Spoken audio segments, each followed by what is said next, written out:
Count Dooku is a highly complex Star Wars character, one of the most complex in the entire series. As a gifted Jedi Master, he grew to see the corruption within the Republic as well as the wider Jedi itself, with them refusing to go on several missions for political means that Dooku believed that they should have gone on immediately, a sentiment that he would pass on to his Padawan in Qui-Gon Jinn. Dooku ultimately resolved that it was the dark side of the Force that would grant him the powers that he needed to be a faithful leader of the galaxy, believing it to be his duty in a sense to liberate the Jedi from the corrupt Republic, Senate, and even the Jedi, believing that he could construct it in a brand new, better way, even if that meant embracing the dark side of the Force. Dooku stayed with the Jedi Order for nearly his entire life. However, there was a singular event that caused him to leave the Jedi, ultimately embracing the path of the dark side. But first, Dooku required something that was not in the Jedi way, that being revenge. With it being Qui-Gon Jinn's death, that was the titular moment that would change Dooku, and as a result the galaxy forever, at the hands of Darth Maul. Qui-Gon Jinn's death devastated Dooku, so much so that he even resolved to leave the entirety of the Jedi Order. Despite Dooku and Qui-Gon not always agreeing philosophically about the Force and how the galaxy should be governed, Dooku had a burning respect and even a love for Qui-Gon Jinn. He was ultimately very proud of him, a sentiment that would follow even into Obi-Wan Kenobi, which is the exact reason why Dooku wanted to save Obi-Wan Kenobi from Order 66 and the Great Jedi Purge, with that love and respect of Qui-Gon carrying over to the young Kenobi.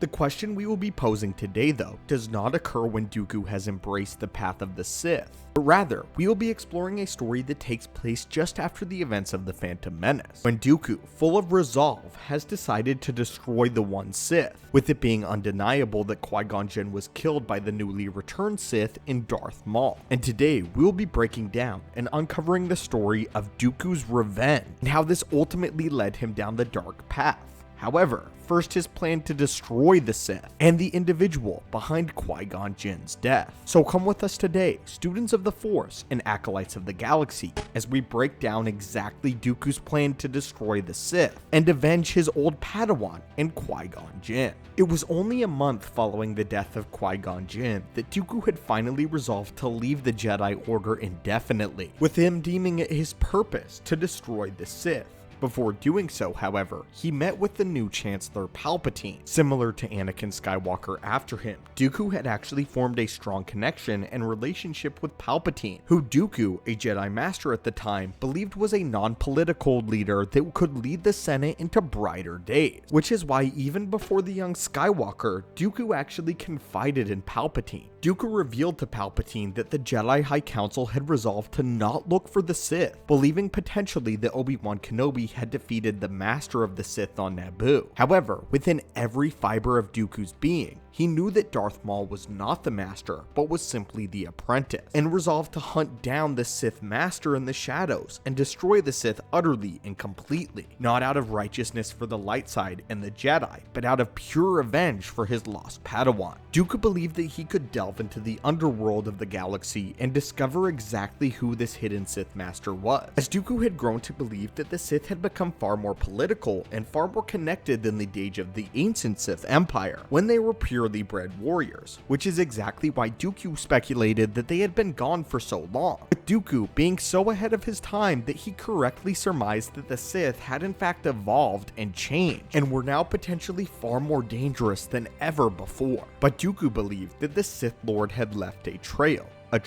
which he could follow. However, following this, something strange occurred in the conversation between Palpatine and Dooku, as Dooku subtly revealed that not only did he intend to leave the Jedi Order, but also that he had been following the dark side texts, and had now potentially even turned to the dark side of the Force. This deeply intrigued Palpatine at the time. Palpatine, who knew that Darth Plagueis had noted that Dooku one day could make a fine Sith had he not been so aligned with the Jedi. Palpatine then prodded further, asking if Dooku was sure that he wanted to avenge Qui-Gon Jinn's death by killing the Sith, to which Dooku had an interesting answer. Dooku admitted to Palpatine that perhaps the Sith were right, and although treasonous, he revealed that perhaps the Republic needed to be destroyed and reworked in a finer image, to which he stated that this could potentially even be the grand plan of the Sith, and that if the ideology of the Sith ultimately aligned with his own, he would seek a council with this hidden Sith Master. Dooku admitted that as a Jedi, he had huge political pull as well as pull within the Order, but not enough change to resolve a complete reboot of the galaxy and its governing system as a whole, something that he believed that the Sith might just possess. It was at this moment that Dooku knew that he had to fully turn to the dark side to achieve his goal. Dooku then revealed his hatred for the Jedi Council, as Dooku revealed that he had been heatedly debating with the Jedi Council about exploring the rift in the Force, a rift in the Force that he believed was created by the Sith nearly 50 years before the events of the Phantom Menace. Dooku explained that the Jedi simply wanted to contain the dark side, not destroy it. Upon thinking about the death of Qui-Gon Jinn and wanting to hunt down the Sith Master who was responsible for his death, and in essence, Dooku revealed that his goals aligned perfectly with that of the Sith, and that if he actually hunted down the Sith, perhaps the galaxy would be worse for it. Another Sith Lord would simply rise in his wake, as Dooku believed, as he believed that even if he destroyed the Sith Master, the dark side would still remain, and the Jedi would still be dogmatic and ultimately fools. Therefore, Dooku resolved to change his mind, rather than hunting down the Sith Master through the criminal underworld, believing that he could defeat him in single combat, and attempt to catch him off guard as a Jedi Master, disillusioned and ultimately leaving the Jedi Order. However, again, Dooku's goals and motives ultimately changed. It was this meeting with Palpatine, though, that ultimately sealed the fate of Jedi Master Dooku, as Dooku revealed that he could let go of the death of Qui-Gon Jinn if it meant the betterment of the history of the galaxy moving forward. And it was this final moment where Dooku agreed to completely let go of Qui-Gon Jinn and his memory and devote himself to a new path that allowed Darth Sidious to formally reach out to the fallen Jedi Master. Still though, this doesn't change Dooku's original plan, as the High Council sat back and sat idle. Dooku believed that the Sith had become well connected, and because of the fact that they were well connected, he believed that he could hunt them down, tracing his path all the way back to Tatooine in the first appearance of Darth Maul, meaning that if he sought Tatooine deep enough and sought the underworld of the Star Wars universe, he would sooner or later come against the Sith, especially if Dooku himself now moved in the shadows. Again though, this would never come to fruition, as Darth Sidious, Palpatine, would reveal himself to the Count. But anyway, my friends, what are your thoughts on this? And what are your thoughts on Dooku's plan to avenge Qui-Gon Jinn? What are your thoughts on why this never ultimately occurred, and the final breaking moment of Dooku as a Jedi? As always, my friends and students of the Force, may the Force be with you, and I will hopefully see you in a later video.